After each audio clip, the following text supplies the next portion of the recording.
Okay, I've been moving and cleaning and installing various things in my house, so I haven't had time to make a tutorial video or anything like that lately for you guys, but I'm going to come back with a vengeance, hopefully, with this video. Once you get a chain made and all that, you would have to go out and buy a clasp to attach the thing, but then I learned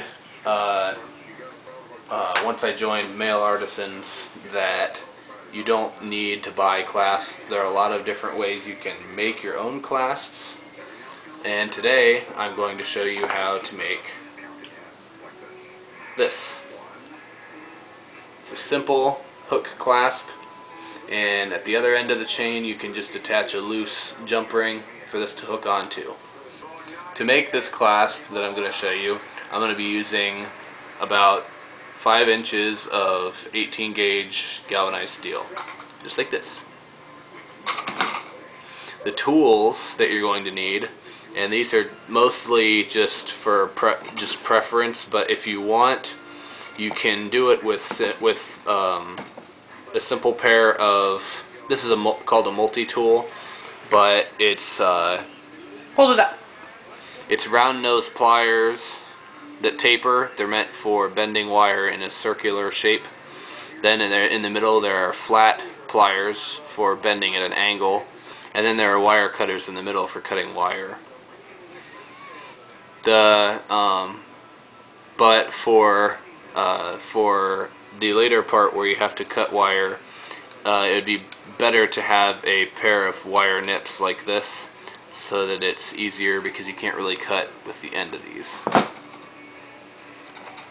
Just so I can make a more uniform clasp, I also use my other pliers, my ones I used to work with chainmail, my flat nose pliers with no teeth, and then my curved nose pliers, which also have no teeth.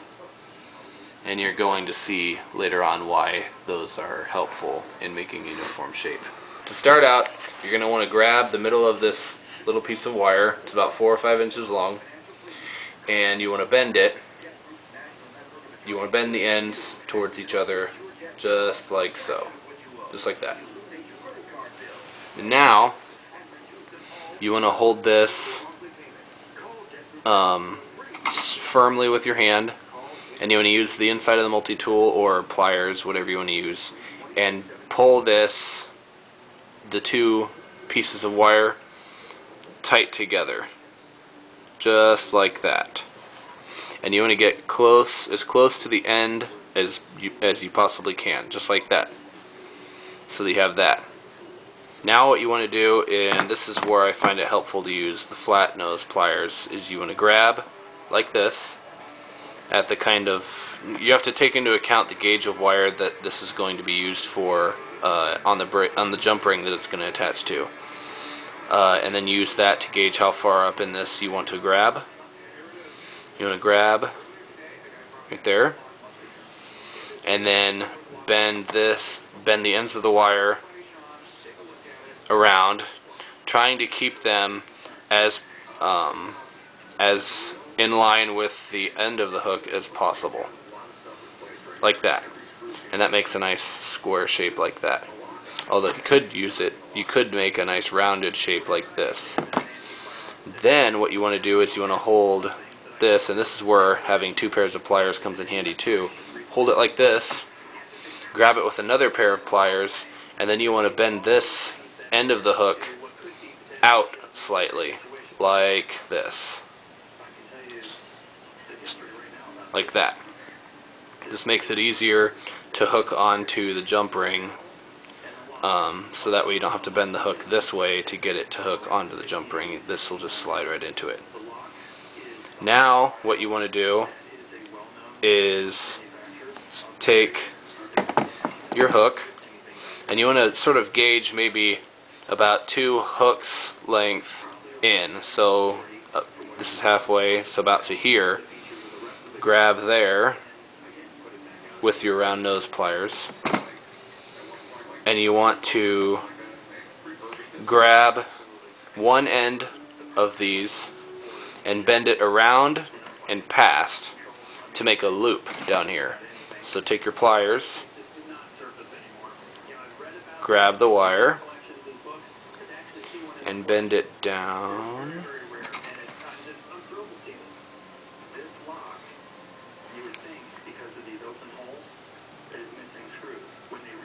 And back it around like that to make a loop. Now you want to flip it around and do the same thing to the other side. Bend it down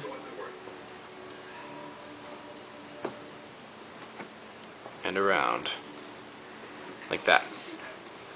And now you have a loop on the end. Now you want to take your wire cutters and you want to cut so that the end of this wire is flush with the back of the hook. So just sort of cut like that. Just like that. Tell me when the camera focuses. Mm-hmm. It sees it? Mm-hmm. Okay. And now flip it around and do the same thing to the other side.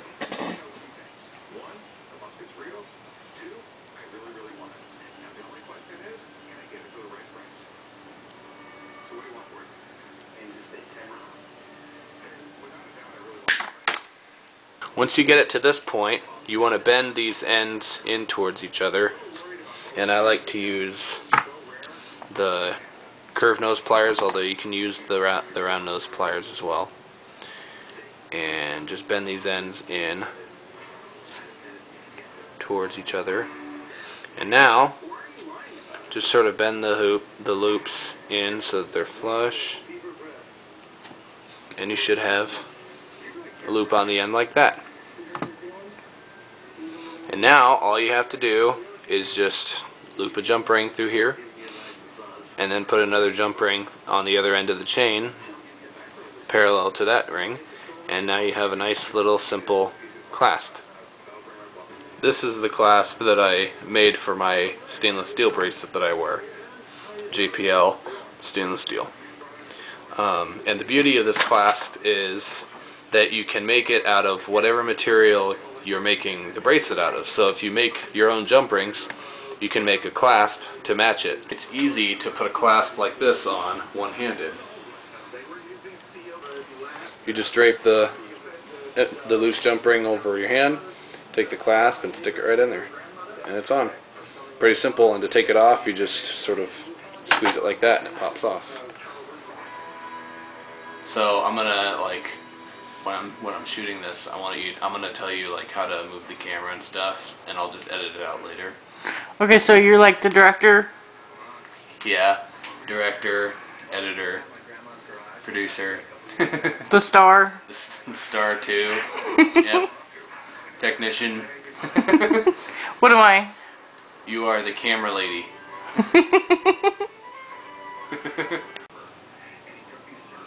We're rolling. Brass.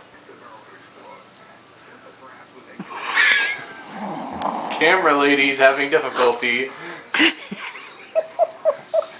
Laughing camera lady. I would like to add to this video. I want to see how many people have noticed Novembeard is gone. Novembeard. Yeah. I wasn't shaving for quite a while. It got pretty bad. I started looking like a hobo. What was that? Never mind. Max! I'll edit that fart out. Alright, it's okay. It's all cool. It's good. It's good. Serious now.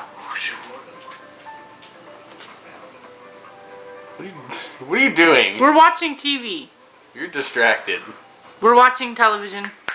And then there are wire cutters in the middle for cutting wire. But at certain... Well, duh. I'll edit this part out. Oops. Dropped it down there. That's no good. How long is this video so far? Off to the editing room now. See you guys. I'm teasing! I want a divorce.